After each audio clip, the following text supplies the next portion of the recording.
Bonjour ou bonsoir à toutes et à tous, en fonction du pays et de l'heure auquel vous nous écoutez. Bienvenue dans ce nouvel épisode de l'AFC Corner, le podcast Asie de la rédaction de Lucarne Opposé. Pour le deuxième épisode de la saison, on va se rendre en Australie. Ouais, nous on va avoir le droit.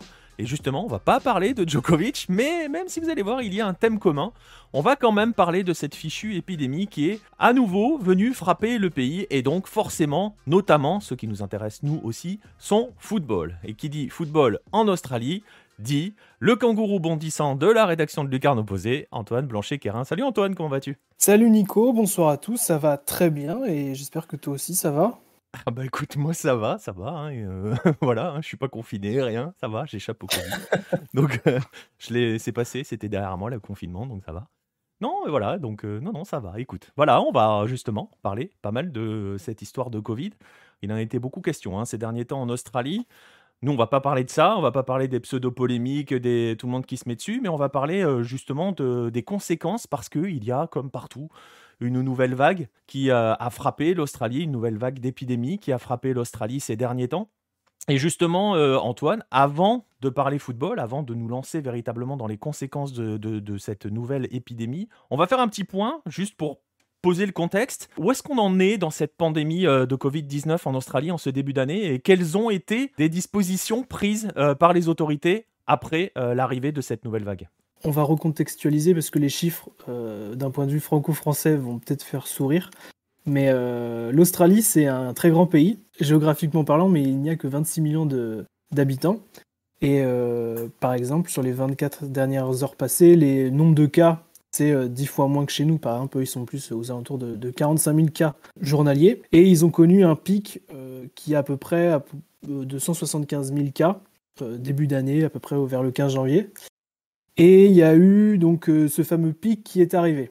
Sauf que l'Australie, donc on a pu voir récemment avec les sujets du tennis que c'était un pays qui était très très à cheval sur les règles sanitaires et qui donc impacte fortement le championnat de football. Et on a aussi des mesures gouvernementales qui sont très strictes. Alors, ce qu'il faut savoir déjà, c'est que l'Australie est un pays fédéral, c'est-à-dire qu'il y a un Premier ministre national, et chaque État a aussi un Premier ministre.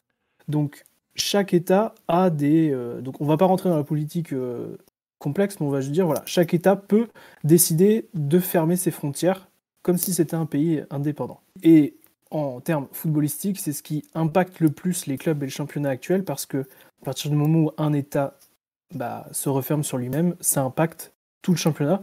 Et on vous expliquera pourquoi. Et ce que tu disais, Nicolas, là, c'est que c'est sûr que là, il y a des mesures qui sont très contraignantes parce que hier, donc quand on a préparé le podcast, il y a le Premier ministre de l'État d'Australie occidentale, donc l'État le plus à l'ouest, donc le Western Australia en anglais, Mark McGowan, qui a décidé que les frontières allaient rester fermées alors qu'elles devaient réouvrir à partir du 5 février pour retrouver une vie quasi normale. Et il a dit non, il faut rester comme on est, donc ça a créé un tollé sur les réseaux sociaux, sur les journaux, sur le journal national qui est The West, et qui a écrit d'ailleurs un article qui disait « Le gouvernement de l'État a mis en place des contrôles très stricts sur les voyages entre États », donc c'est-à-dire que quelqu'un de Melbourne ne peut pas venir comme ça à Perth. Le 24 mars 2020, ils ont toujours les mêmes problématiques qu'au 24 mars 2020, c'était il y a 667 jours. Et lorsque les arrivants ont reçu l'ordre de venir, les gens doivent obligatoirement passer par une quatorzaine obligatoire. Ouais, ça veut dire que depuis bientôt presque 2 ans, ce sont les mêmes mesures qui s'appliquent. Exactement, c'est ça. Ce sont les mêmes mesures et on pensait avoir une porte de sortie parce que du coup là, on va parler un peu de foot, mais Perth devait jouer une très grosse partie de sa saison, en début de saison à l'extérieur et revenir à domicile. Et bien là, ça va être très compliqué parce que on va pas demander à chaque club, donc aux 11 clubs du championnat, de venir jouer à Perth et d'attendre 14 jours. Ouais, c'est ça. Et puis on va voir pourquoi. On va vous expliquer pourquoi. Mais vous voyez, déjà pour poser un petit peu le contexte, donc voilà, on vient d'essuyer une vague. On dit on vient parce que les chiffres, tu le disais il y a un instant, on est à peu près à 45 000 cas journaliers depuis quelques jours. On est sur la décrue. On a la sensation qu'on est en train de connaître la fin de cette vague. Il n'empêche que, tu l'as dit, chaque État au sein de l'Australie mène sa politique. certains États sont extrêmement restrictifs en comparaison d'autres, et ça va forcément créer un décalage. Et justement, on va en parler de ce décalage, et on va se Et, jeter justement. Oui, vas-y. et alors, je me permets juste un petit aparté. Je sais pas si vous. Alors, ceux qui nous écoutent vont se dire, bon, c'est parce qu'il y a peut-être un gros pic épidémique. Hier, dans tout l'État, il y avait que 5 cas déclarés de Covid-19. Et depuis janvier 2020, si vous allez sur le site du gouvernement australien, donc générique, le ministère de la Santé, il y a 1328 cas déclarés de Covid-19 dans cet état-là. Donc on voit à quel point les mesures peuvent être extrêmement violentes, et on va forcément, vous vous en doutez, il y a des conséquences sur le football. Mais avant de regarder ce qui se passe maintenant, on va quand même rappeler, on va essayer de comprendre d'où l'on vient en Australie. Et justement, on va revenir, tu parlais d'il y a 667 jours, on va revenir justement plus ou moins sur cette période-là. On va rappeler que la première crise, la première pandémie mondiale a eu déjà d'immenses conséquences, notamment économiques, sur le football australien, sur la A-League, puisque ça a conduit à pas mal de fins de contrat, et surtout une réorganisation complète de la politique du football local. C'est vrai que ça fait rire maintenant, mais l'Australie était presque dans les derniers pays à fermer son championnat. Je pense que ouais, c'était ça, puisque Ouais, on a longtemps fait des lives, c'était les seuls matchs qui après qui se voilà, jouaient. voilà, et puis bon, le côté où c'était plus facile pour eux de retarder, on va dire, cette échéance-là, c'est que c'est un pays, c'est une île, donc c'est beaucoup plus facile de se fermer à l'extérieur. Et malheureusement, bon bah ils ont dû faire comme tout le monde, et quand on s'arrête, on peut plus jouer. Et tu l'expliquais, il y a eu des conséquences, c'est que s'arrêter c'est une chose, et reprendre c'est une autre. Et malheureusement, l'année dernière, ils n'ont pas pu faire tous les matchs. Et c'est à une conséquence économique très brutale, puisque Fox Sports, qui était le diffuseur historique depuis 15 ans, depuis le lancement de ce championnat, a profité aussi de cet arrêt pour dire, voilà, nous ne diffuserons plus. Ils se sont concentrés sur des valeurs plus sûres. Et en gros, ils se sont appuyés sur le fait, vous vous rappelez le contrat qu'on a signé là, le petit alinéa là, qui nous garantit que vous allez jouer un minimum de temps de journée. Vous ne l'avez pas respecté, donc du coup, c'était... Ils ont cassé le contrat, ouais, concrètement. C'était le cas de ces contrats. Et il y a eu un appel d'air assez concret parce que du coup, les autres marques se sont désengagées. On a eu l'autre gros sponsor, le constructeur Hyundai, qui est parti. Hyundai, lui, c'était environ 80 millions de dollars sur 15 ans, donc ça fait à peu près un contrat annuel à 6 millions de dollars, en dollars australiens.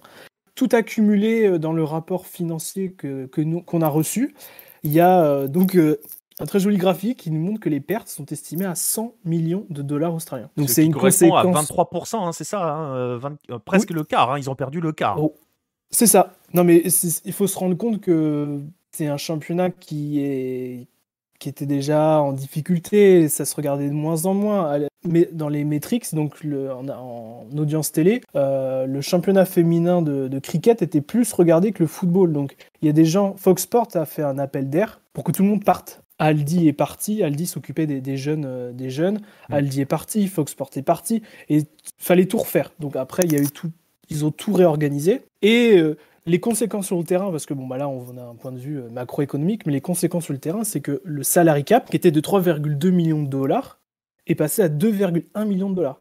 Donc vous squeezez 30% de votre dispo, quoi.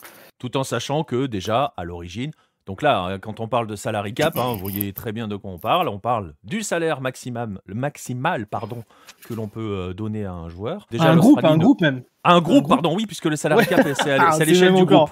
Exactement, ouais, c'est vrai. Tu fais bien de le préciser.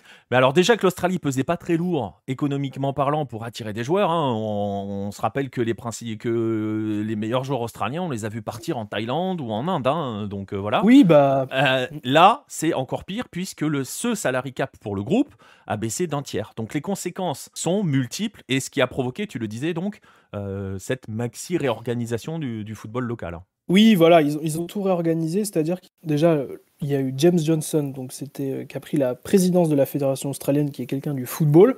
Donc avant lui, c'était David Gallop, qui était quelqu'un qui était issu du rugby. Donc ils ont mis quelqu'un de compétent dans le sport qu'il préside. Et il avait plein d'idées en tête, donc il s'est dit autant aller de l'avant. Ils ont récupéré quand même un sponsor qui est Isuzu UTE. Donc Isuzu, c'est une marque d'utilitaire. Ils ont récupéré 3-4 millions de dollars par an. Donc ça Faut va, peut-être dire la je moitié. trouve que, bon, ils essuient les plates quand même, mais bon, ils ont quand même réussi à retrouver une certaine valeur. La ligue est devenue indépendante, ils ont créé la LFP australienne qui s'appelle l'Australian Professional League. Et donc du coup, les clubs doivent gérer la ligue comme ils le peuvent. Ils ont retrouvé donc... Ouais, je te coupe 2 secondes. Ce qu'ils ont fait, c'est qu'ils ont quand même profité de la situation pour prendre le contrôle de leur destin. Oui, voilà. Après, bon, ça patouille un petit peu. Ils ont mis 30 Ouais. millions de dollars dans un nouveau site qui est illisible parce que, alors, sur le site de Ligue1.fr, je prends l'exemple français, vous allez sur Ligue1.fr et vous attendez pas à voir l'actualité du football anglais ou allemand. Et ben, les Australiens ont décidé de tout mettre. Donc moi, souvent, quand je veux voir ce qui s'est passé, j'ai les résultats de Brest ou de Lyon. Ouais, c'est compliqué, Sans rire, c'est très donc, compliqué. bon, ils pédalent dans la semoule. Donc, ouais, c'est vrai. Mais bon, voilà, il faut leur laisser le temps, je pense. Ouais. Et on en parlait avant tous les deux, mais actuellement, on n'a pas de chiffres, mais les clubs sont dans des difficultés financières qui sont quand même assez élevées. Dans une récente interview de James Johnson, il expliquait, donc lui, déjà il se félicitait du récent transfert de Riley McGree à Middlesbrough parce que Adelaide avait mis en place quelque chose qui est très courant chez nous, c'est récompenser le club formateur dans les transferts. Donc, je sais pas, Bondy a sûrement récupéré de l'argent quand Mbappé a été transféré de Monaco à Paris, j'imagine. Je dis pas de bêtises. Ouais. Non. Oui, il y a une prime. En Australie, ça se fait pas. En Australie, ça se fait pas, à part à 2 clubs, Adelaide United qui vend beaucoup de jeunes, et Melbourne City. Bon, Melbourne City, ils ont l'avantage d'être dans un groupe qui s'appelle le City Football Group.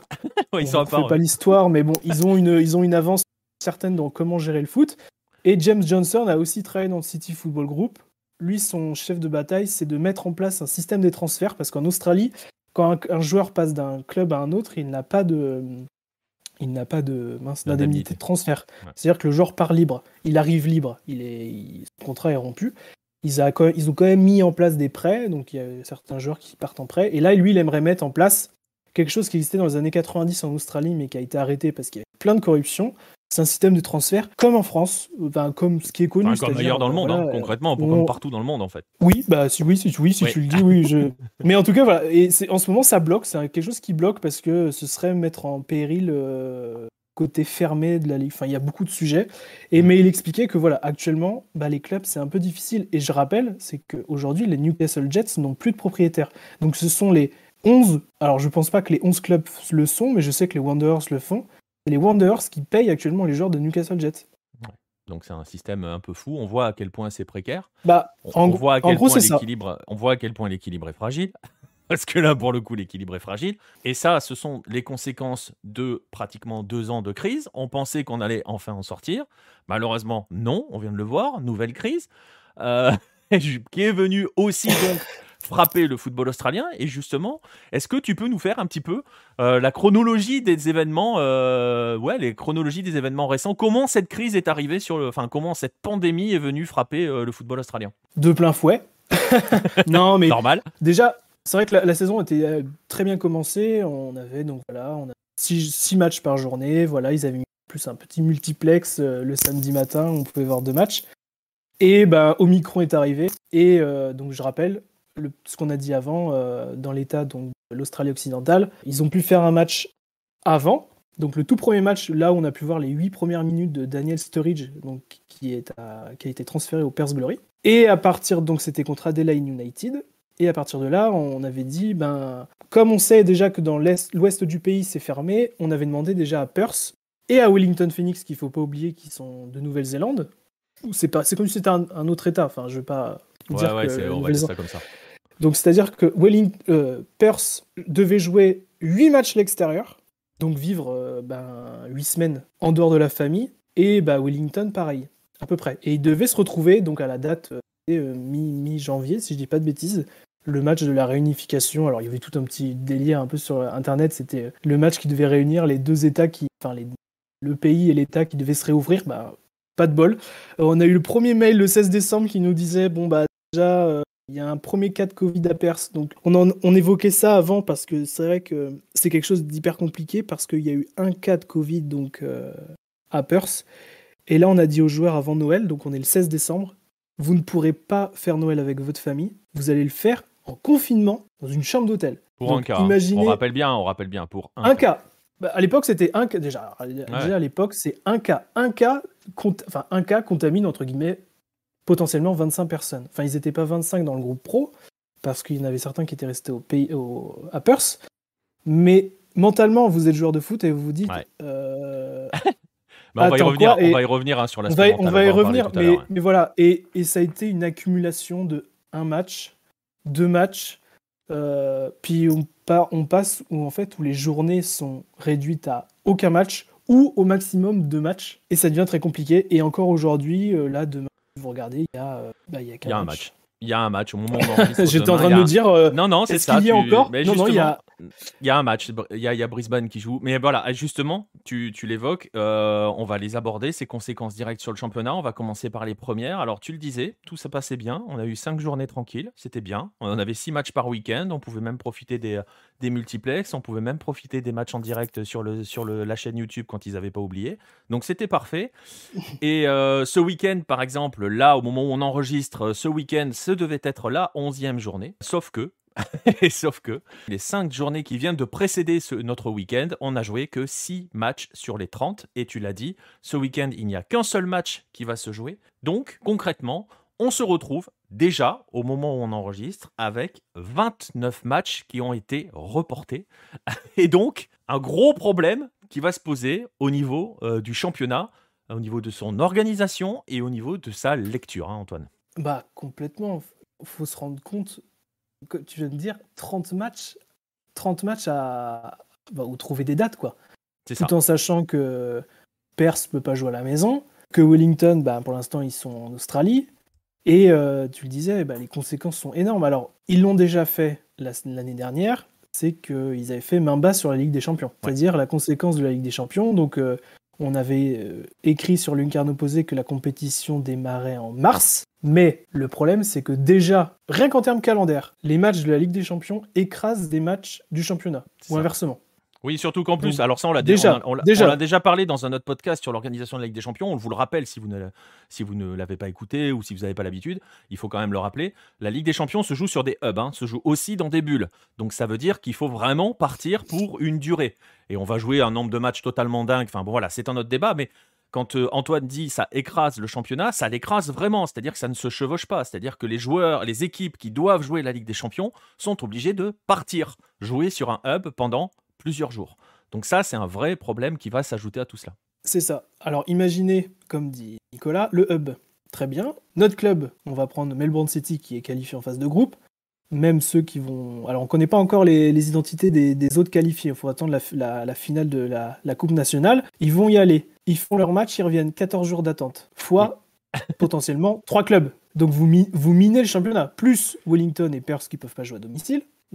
On se rend dans un truc... Bon, l'année dernière, ils ont fait main basse sur la Ligue des Champions, ils ont dit qu'on ne pourra pas venir la jouer. Qui est encore une possibilité pour cette année, concrètement. Clairement, je pense que c'est très ouvert, parce que la Ligue des Champions, je pense que quand on fait main basse dessus, c'est que ça, c'est pas dans le cœur, quoi. Mais le problème, c'est que, dans le... Alors, comment on dit les coefficients du pays, quand vous envoyez 0 club, vous avez 0 points. Sauf que les clubs qui sont en dessous vont grappiller. Alors si je dis pas de bêtises, dans la dernière échelle de coefficient qu'on a eu, l'Australie, c'est clairement, elle a dégringolé. Donc du coup, on se retrouve clairement peut-être à jouer la AFC Cup et on n'aurait peut-être plus qu'une place pour l'instant qualificative en Ligue des Champions.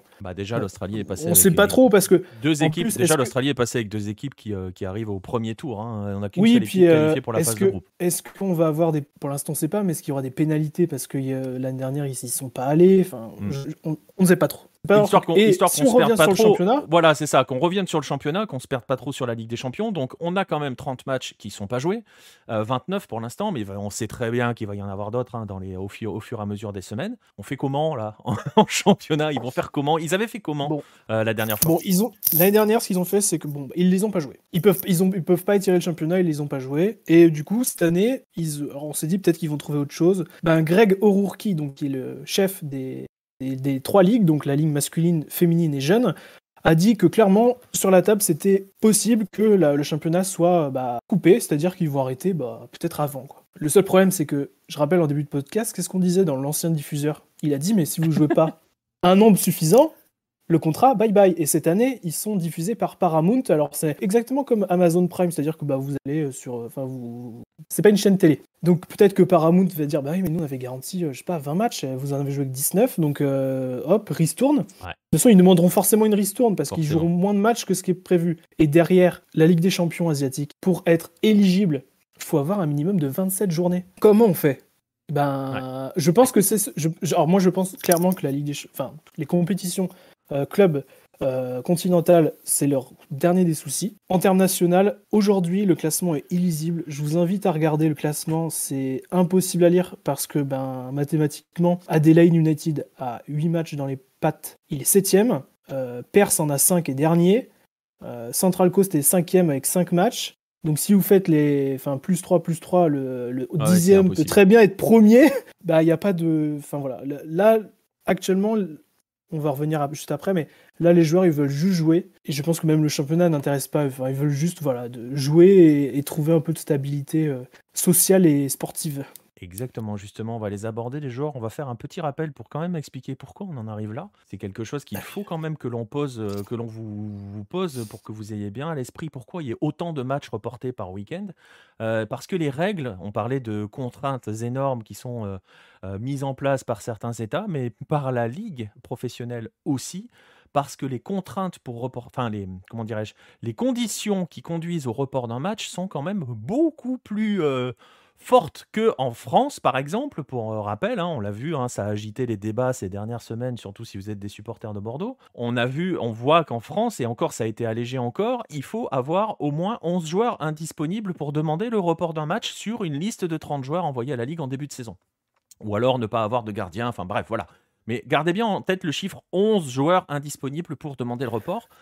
En Australie, un match est reporté dès qu'un club a 5 cas de Covid. Donc vous voyez pourquoi c'est aussi drastique et pourquoi il y a autant de reports. Et tu l'évoquais, Antoine, il y a d'énormes conséquences. On a vu les conséquences, on va dire, macro en termes de compétition, avec le souci de calendrier, le souci de classement illisible, d'équipes qui arrivent avec des niveaux de match complètement différents. Et donc, on peut aussi se poser des questions quand ça va revenir pour tout le monde, d'équité sportive, tant par rapport à la condition physique et tout. Mais au-delà de cette simple contrainte logistique, si je puis dire, cette crise, qui donc maintenant ne fait que s'étendre en Australie, a bien d'autres conséquences sur les joueurs. Et les premières conséquences, on va les aborder parce qu'on se souvient, par exemple, que ça a été abordé à l'époque en MLS avec Toronto qui était obligé d'être enfermé dans une bulle en Floride. Au bout d'un moment, les joueurs n'en pouvaient plus de ne plus voir leur famille et tout. Et on a vu la saison qui s'est terminée en MLS, ça a été très très compliqué pour Toronto, qui a continué au départ dans une bulle, qui en plus s'est pris des cas d'isolement avec la Covid et tout. Bon bref, justement, les conséquences mentales, on va les aborder. Et on peut les aborder avec une équipe qui, je pense que tu seras d'accord avec moi, Antoine, est peut-être celle qui en prend le plus, qui en subit le plus dans toute cette histoire. Et tu l'as évoqué tout à l'heure, c'est Wellington qui est enfermé dans une bulle, tout simplement. Imaginez-vous, alors, que vous soyez étudiant, salarié, peu importe, votre activité. On vous dit, écoute, pour que tu continues ton activité, va falloir que tu quittes famille, amis, pour environ 400 jours. Et c'est ce que le club de Wellington, joueurs, staff inclus, a fait l'année dernière, et ce qui, je pense qu'on va continuer à faire cette année, c'est que pendant 433 jours, ils ont tout quitté pour venir jouer donc à Wollongong, qui est au sud de Sydney. Voilà, c'est comme si la franchise déménageait et ils ont vécu dans c'est comme si la franchise, bulle. je te coupe 2 secondes, c'est comme si la franchise déménageait, mais que les joueurs, pas les familles. Ah non, ah oui, ah non, Et ils déménageaient, on prenait le joueur, il venait s'entraîner, il revenait dans un appartement ou dans l'hôtel et voilà, c'est tout, terminé. Et bon, l'année dernière, c'était un peu différent parce que je pense que dans la communication, c'était pas pareil. Il y avait de se dire, voilà, c'était bizarre. Sauf que maintenant, les joueurs commencent à en parler beaucoup plus facilement parce que il y a beaucoup de gens qui ont pris la parole en disant que voilà, on pouvait être sportif de haut niveau et être en dépression complète. On l'a surtout vu. Je trouve que c'est bien au tennis. Je pense que les images du tennis, que ce soit les Français ou autres, on les a vus s'entraîner dans les chambres d'hôtel. Les joueurs de foot en Australie, c'est ça. à Wellington, ils ont fait ça. Sauf qu'ils n'avaient pas de raquettes, ils pouvaient pas sortir. Du coup, on leur envoyait des vélos, ils s'entraînaient sur Zoom, etc. Au début, c'était drôle parce que ils étaient en slip, on avait des captures d'écran. C'était drôle. Sauf que, en fait, socialement parlant, ils commençaient à péter des câbles, clairement, à Wellington. Par exemple, Alex Ruffer, qui est le capitaine du club, il disait « On avait peur des conséquences à long terme parce que on avait plus peur des conséquences médiatiques que dans la santé elle-même du joueur. » Il disait, par exemple, donc lui, il est tout seul dans une chambre, il disait tous les jours, on devait s'astiquer le nez, et il disait « Bah voilà, nous, on avait peur de la médiatisation parce que si on était positif, on savait que toute la presse voulait savoir combien de joueurs, qui c'était, machin, tout ça. » Et il dit ça devient pesant et à en trembler, c'est ce qu'il disait, ça devient en trembler. Et même après ça, il commençait à dire ben voilà, c'est le Covid long, ils savaient pas trop, ils avaient entendu des joueurs qui avaient du mal à respirer. Il y avait une peur qui s'installait, et on va en reparler. Ouais. Et pour vous dire l'aspect un peu fou, c'est que quand ils sont revenus au pays, donc on avait écrit d'ailleurs sur Lucarno Posé, ils ont eu un retour de champion olympique. C'est-à-dire qu'à l'arrivée de l'avion sur le tarmac à Wellington, le maire de Wellington, donc Andy Foster, était là, c'est pas une parade, hein, mais était heureux de retrouver les joueurs, et on avait les familles, c'était vraiment... Enfin, on vous montre une photo hors contexte sur Lucarno Posé de cette arrivée-là, on vous dit commentez l'image, vous vous dites clairement... c'est une équipe sportive qui revient des Jeux Olympiques. Mais non, c'est une équipe qui revient parce qu'ils ont passé 8 mois hors de tout contact, sauf des contacts, on va dire, avec les téléphones, tout ça. Ouais, mais ils n'avaient aucun contact à part les joueurs avec qui ils jouaient. Ouais, c'est ça. Donc, et c'est la deuxième lame, en fait. C'est-à-dire que ces joueurs-là ont vécu une première période dans une bulle, en sont sortis, ont été célébrés, et tu disais, hein, c'est ça, hein, c'est comme s'ils revenaient avec un titre international. Voilà, ils ont été célébrés, il y a eu aussi cette libération, on peut dire le mot, cette libération de revenir auprès de ses proches, de revenir, croiser les gens de chez eux et tout, et là, bam, ils se reprennent, on leur a dit, bon, vous avez bien profité, maintenant, vous repartez dans votre hôtel, loin de chez vous, et on redémarre. Donc c'est vrai que l'impact psychologique c'est peut-être l'une des bonnes conséquences, si on doit s'exprimer ainsi, c'est un peu maladroit, mais je trouve pas d'autres mots, de toute cette crise, c'est que les gens commencent à prendre conscience de l'importance de l'aspect psychologique dans la carrière des sportifs de haut niveau, parce que là, pour le coup, on voit des cas, tu parlais d'Alex Ruffer, mais voilà, ça commence à peser très très fort, et on va rebondir, tu disais un instant, les conséquences physiques, justement, les conséquences physiques, il y en a, on le sait, elles commencent à être documentées, et il y a un club où on commence à se poser beaucoup, beaucoup de questions, justement, sur ces conséquences physiques, notamment, c'est Perth. Ce qu'il faut se dire, c'est que donc, Wellington, actuellement, bon, ils sont tous passés par le Covid, c'est-à-dire que sur un groupe professionnel australien, c'est à peu près 25 joueurs, groupe pro.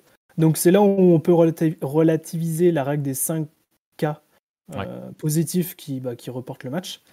À Wellington, 19 joueurs du groupe pro, sans inclure le staff, ont eu le Covid. Donc, bon, ils commencent à s'en sortir un petit peu, parce que limite, certains clubs espèrent que tout le monde ait le Covid pour s'en sortir. Par exemple, Melbourne City, Patrick Kisnorbo disait clairement en conférence de presse, j'ai quasiment plus de 3/4 de mes joueurs qui ont le Covid. Il dit, j'espère qu'une chose, c'est que presque tout le monde l'ait. Mais il le dit de façon dépitée. Enfin, quand je le dis là... Résigné, ouais. Moi, j'ai vu comment il a parlé, mais c'est vraiment résigné, c'est vraiment les bras qui tombent et tout ça. Et à Perth, on commence à avoir des joueurs qui parlent parce que c'est hyper pesant. Ce qu'il faut savoir, c'est que Brendan O'Neill, donc, qui est jeune papa en plus, qui du coup dans le Perth Gate, comme ça s'est appelé quand le club de Perth était resté bloqué à Brisbane, il expliquait « Cette saison, ce sont des hauts et des bas. On ne peut pas savoir si nous allons nous entraîner, si nous allons jouer et à quoi va ressembler la fin de saison. » Donc, quand vous êtes sportif de haut niveau, consciencieusement parlant, vous savez comment va se dérouler votre saison. Là, c'est un tunnel et vous voyez rien. Vous savez pas si vous allez vous entraîner sur Zoom, sur un vélo elliptique, si vous allez devoir aller à l'hôtel. Et en plus de ça, c'est que Perth, quand ils étaient bloqués à Brisbane, il faut se dire que le groupe pro était divisé en 3 groupes. Donc il y avait le groupe qui était parti jouer Brisbane, donc ils étaient une vingtaine. Il y avait Daniel Sturridge et les autres d'autres joueurs qui étaient à Sydney, bloqués à Sydney, et il y avait Brendan O'Neill et des jeunes qui étaient à Perth. Comment vous voulez jouer comme ça ? Et là, ils ont refait un match contre Perth récemment. C'était catastrophique. Les joueurs c'était de la pré-saison. Ce qu'il faut se dire, c'est que c'est de la pré-saison. Et ils sont plusieurs à le dire ça. il y a Duncan, le gardien de but de Newcastle Jets, qui disait nous, ça fait 3-4 semaines qu'on n'a pas joué. Il dit, en fait, on a refait une pré-saison. C'est-à-dire qu'on a refait du GPS, on a refait des courses. Et il dit, on a le sentiment de ne pas avoir perdu, mais on a hâte de retrouver. Donc, c'est-à-dire que Newcastle, qui était dans une jolie dynamique, peut très bien prendre 5-0, quoi. Parce qu'ils vont être complètement... Ils repartent à zéro en cours de saison, quoi, concrètement. Mais c'est que ça. Et donc, ils expliquaient ça. Et il y a Jonathan Aspropotamitis, donc, qui est le défenseur de Perth Glory, qui a fait une tribune complète, que je vais vous résumer, qui a expliqué donc qu'est-ce qui s'est passé et comment c'est. Et il disait que quand au Queensland on leur a dit écoutez les gars, on a un cas de Covid, donc qui était Pacific Ndion Barré, le joueur était dépité, hein, parce que il savait que comme il était positif, il allait condamner ses joueurs à ne pas fêter Noël. Il disait que la plupart des joueurs, donc là c'est le défenseur qui parle de Perth, il dit la plupart des joueurs pensaient que c'était une blague. Il faut se rendre compte, ils se disaient, pour eux c'était non mais on va faire Noël avec notre famille, et non. Non. La LFP australienne a dû affréter un charter et donner à chaque joueur, staff, membre, enfin tout ce que vous imaginez qu'un club de foot peut comporter, des lettres de la police. Alors je sais pas comment c'est les bons mots, mais je veux dire de la police. Une dérogation, quoi. D'une sécurité, voilà, ouais. Disant Monsieur Machin peut revenir là, Monsieur Machin avec le test Covid, tout ça. C'est ça, c'est... Comment voulez-vous jouer ? On est toujours sur un petit peu ces aspects mentaux, sur ces aspects de rythme. C'est important, c'est par rapport à cela. C'est-à-dire qu'on va se retrouver avec des équipes qui n'ont absolument plus aucun rythme et qui vont encore, tu le disais, hein, ils sont repartis sur une pré-saison. Ça va aussi fausser la suite par rapport aux équipes qui, elles, continuent de jouer. Donc ça pose un problème là-dessus. Mais il va y avoir un autre souci qui se pose et qui est documenté, hein, justement, en Australie. C'est le problème des conséquences de la Covid sur l'état physique des joueurs. Alex Ruffert disait l'année dernière qu'il avait peur du Covid long. Et le Covid long commence à avoir des conséquences maintenant. Et toujours pareil, on a des joueurs qui ont très mal vécu le Covid. Il y a des joueurs qui ont vu le Covid asymptomatiques, isolement, ils sont revenus, ils ont fait quelques tests d'effort. Et on a des joueurs qui ont commencé à se dire moi, le Covid, je l'ai très mal vécu. Le cas le plus difficile qu'il y a eu, c'était Alex Chidiac. Donc là, on est dans le championnat féminin, qui est joueuse du Melbourne Victory, qui, elle, carrément était paralysée par le Covid. Elle a mis beaucoup de temps à revenir. Et donc elle n'avait pas d'appétit, elle avait des très gros problèmes de respiration. Elle est vaccinée, hein, elle est doublement vaccinée, donc imaginons ce qu'elle aurait eu si elle ne l'avait pas. Et elle avait quand elle respirait, elle disait j'avais l'impression d'avoir un ventilateur de gorge. Et elle tombait, elle n'arrivait pas à passer d'une chambre à une pièce à l'autre chez elle. Et elle a mis beaucoup de temps à revenir sur le terrain. Chez les garçons, donc on a Ryan Grant qui, en fait, il disait j'ai eu le Covid, je suis revenu. Et il disait dans mes courses d'élan, il dit mais c'était des joueurs que j'arrivais à suivre et j'arrivais plus à suivre dans les derniers mètres. Et il dit j'ai commencé à me dire il y a quelque chose qui se passe de mauvais. Et on a eu d'autres joueurs qui ont commencé à se dire ça. Et le problème c'est que quand vous avez quasiment tout votre groupe professionnel qui est impacté, vous avez sûrement des joueurs qui vont mettre beaucoup plus de temps à revenir.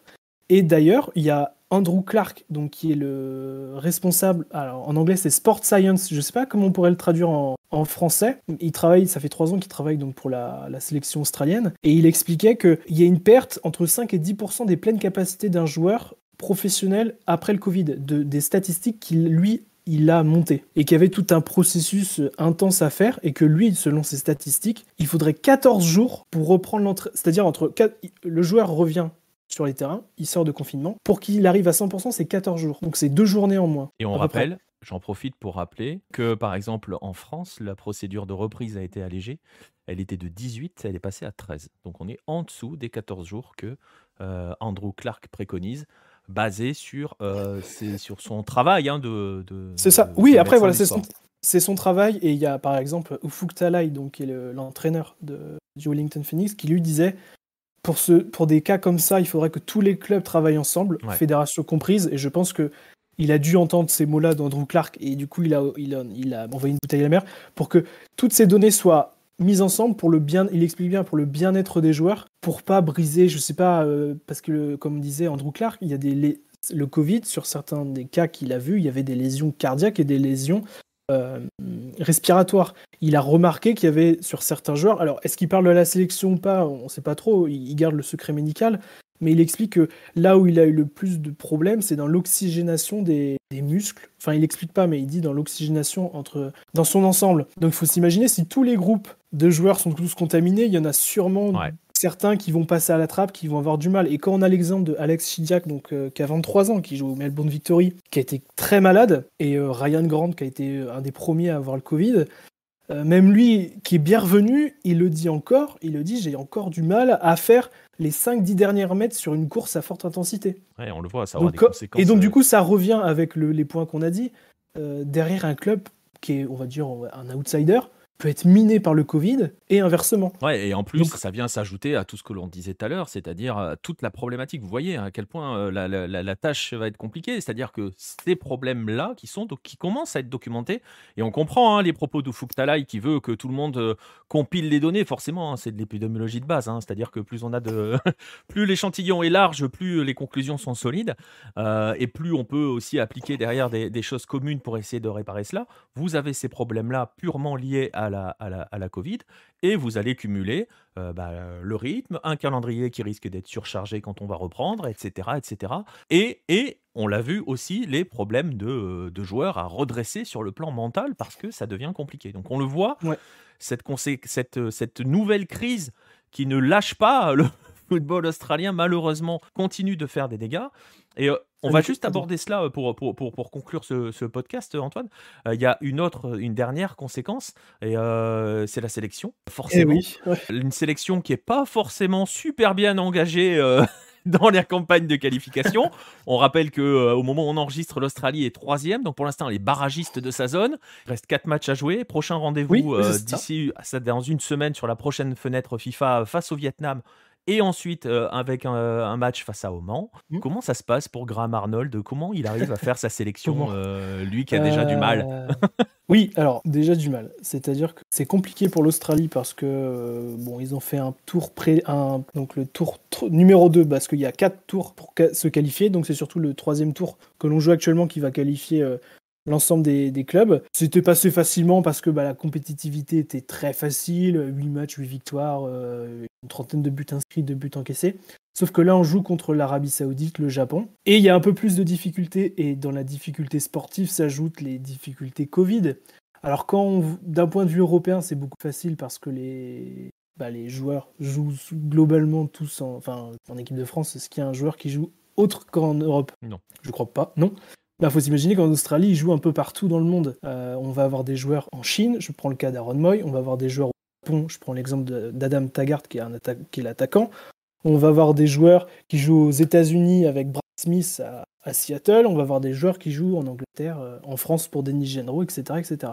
Donc il y a autant de pays que de contraintes différentes. Et le pauvre Graham Arnold qui est déjà en difficulté sportive parce que l'Australie est 3e, donc elle jouerait potentiellement l'autre 3e du groupe A. Donc du coup, le problème c'est que comment on peut retrouver, on va dire, un lien entre les joueurs, toujours un 11 titulaire avec quelques changements quand ça change tout le temps. Et sans pouvoir s'appuyer sur les joueurs du championnat local.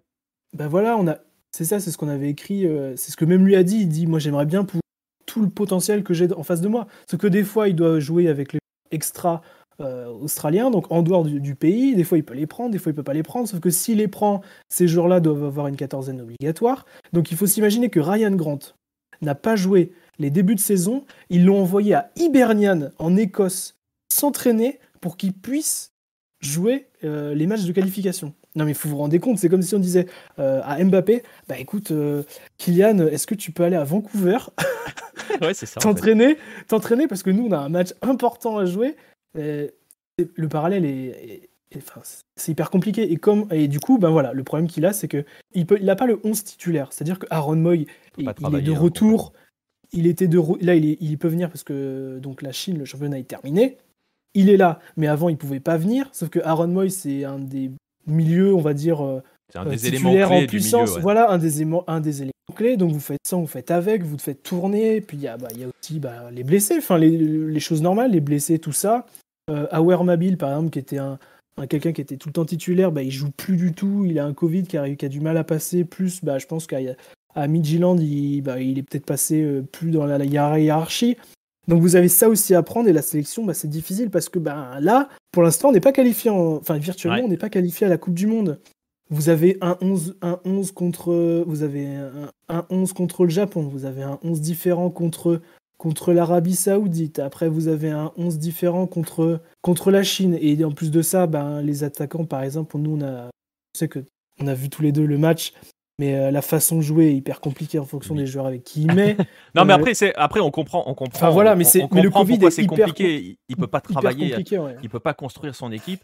Et tu le disais, on rappelle, pour l'instant l'Australie est 3e, elle est à 1 point du Japon, à 5 déjà de l'Arabie Saoudite. C'est donc très compliqué pour la sélection qui va jouer donc à partir de la semaine prochaine. Donc voilà, on espère avoir fait un peu le tour sur cette grosse problématique qui est posée par la Covid en Australie. Vous voyez que c'est bien au-delà du simple cas d'un numéro 1 mondial qui n'a pas le droit de sortir de l'aéroport. Et vous voyez aussi ce que subissent les sportifs de haut niveau locaux.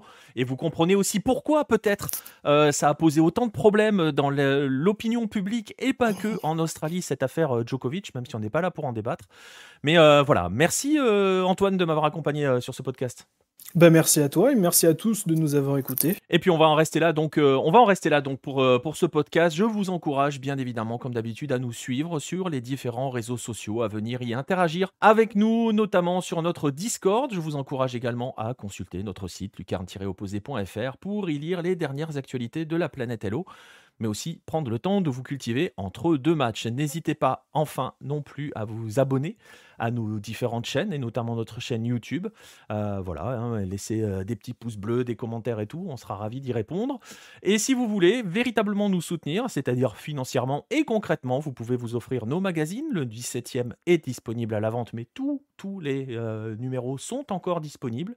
Ça fait presque plus de 4 ans, ils sont tous disponibles, que ce soit au format papier ou au format numérique, qui est un peu moins cher aussi, il faut dire les choses. Sachez que nous avons aussi une librairie dans laquelle vous pourrez découvrir les ouvrages de notre maison d'édition, la biographie de Garrincha, la version française des 11 Caminos al Gol, le livre référence pour comprendre Marcelo Bielsa, et enfin le petit dernier de la famille, dont la sortie est prévue début février, dans quelques jours par rapport à la sortie de ce podcast, Primera Bola, qui lui va vous offrir l'opportunité de plonger à la découverte et de comprendre comment le football est né au Brésil et est devenu bien plus qu'un jeu, un sport pratiqué par les élites. Voilà, tous les liens pour vous procurer les magazines, les livres et tout le reste, et nous rejoindre sur les réseaux sociaux sont évidemment dans la description. Je vous laisse là-dessus. Je vous souhaite une bonne fin de journée si vous êtes en fin de journée, ou un bon début de journée en fonction de l'heure à laquelle vous nous écoutez, et je vous dis à très bientôt les amis.